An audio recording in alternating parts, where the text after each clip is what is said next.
Hey, I'm Michael Douglas. Welcome back to Dr. Pundit, where we talk about music, not medicine. And this is around the time of year I tend to think of because I'm so nostalgic. I think of very pivotal albums that have been released and the time of year they were released, and tend to kind of celebrate the anniversary of their releases in my own special way. And one of those is I start to think about the original meaning behind the original release.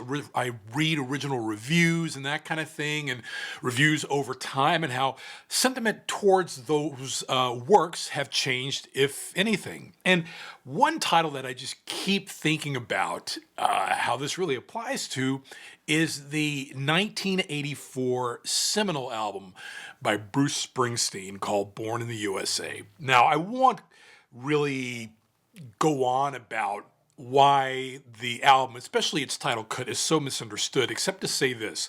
Born in the USA is regarded by Bruce Springsteen as being one of his greatest works because it is a song that has a very unique, pivotal message that became a massive smash, a top 10 hit, and propelled his album to be the biggest seller of his career. But the message, he feels, is often misunderstood, but he thinks it's understood by the majority of the people who like his music and his fans. And the song has a very catchy chorus, very jingoistic imagery, which are juxtaposed with the underlying theme and critique of American society and the plight of the Vietnam War vet.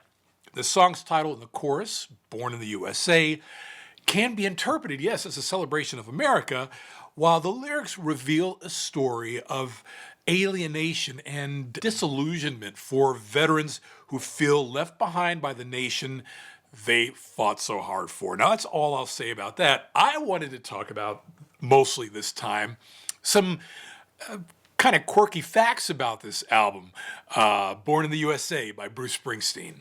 Now, for some quick chart stats on this album, it originally debuted at number 9 in the Billboard 200 album charts the week it was released in June of 1984. Born in the USA is widely considered as one of the greatest rock albums of all time, and it currently sits at number 142 of Rolling Stone's latest list of the greatest albums of all time. At the Grammy Awards in 1985, Born in the USA was nominated for Best Album. Dancing in the Dark, which hit number 2 on the Billboard Hot 100, was nominated for Record of the Year and won for Best Rock Vocal Performance. And in 2012, the album was inducted into the Grammy Hall of Fame. So on for some kind of fun facts about this album. The first of these is that the first single came last. Bruce Springsteen wrote and recorded more than 70 songs for possible inclusion in Born in the USA over a 3-year stretch. When he had finally settled on a rough track listing for the album, after much consternation, his manager and producer John Landau challenged him to come up with one more track. Landau worried that there was no song in the running order that gave a good indication of where Springsteen was in his life at the time. Springsteen initially refused to write it, but after cooling down, he went home that night and wrote about his desires and frustrations. The song he wrote, Dancing in the Dark, not only became the first release from that album, the last song he wrote for the album and made for the album, it spent 4 weeks at number 2 behind Prince's When Doves Cry and became the biggest hit of his career. Now, Bruce Springsteen's most recent album up to that point was the 1982 album Nebraska, which was made, actually, believe it or not, in the middle of the sessions for Born in the USA. As I said, he had written more than 70 songs for inclusion, starting in 1981 for Born in the USA. Now, part of the reason Bruce Springsteen took so long making the album is that he wasn't sure what direction Born in the USA should go.